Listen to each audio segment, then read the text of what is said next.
Hello అత్తమ్మ చెప్పండి. ఎక్కడున్నావయ్యా? ఆఫీస్లో అత్తమ్మ. బాగున్నావా అయ్యా? అత్తమ్మ కావ్య కాల్ చేసిందా? లేదే, చెయ్యలేదయ్యా.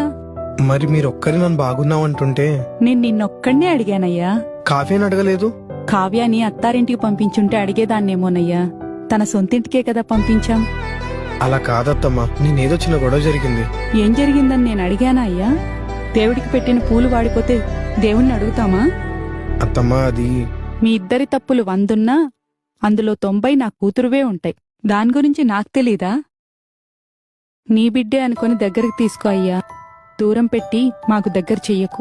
అత్తమ్మ నేనేదో కోపంలో అలా. సారీ అత్తమ్మ. కావ్యకి నేనే వెళ్ళి సారీ చెప్తా. అత్తమ్మా అన్నావు కదయ్యా, అమ్మకెవరైనా సారీ చెప్తారా అయ్యా? సరే అత్తమ్మ, ఆఫీస్లో ఉన్నా, తర్వాత కాల్ చేస్తా. అలాగే అయ్యా.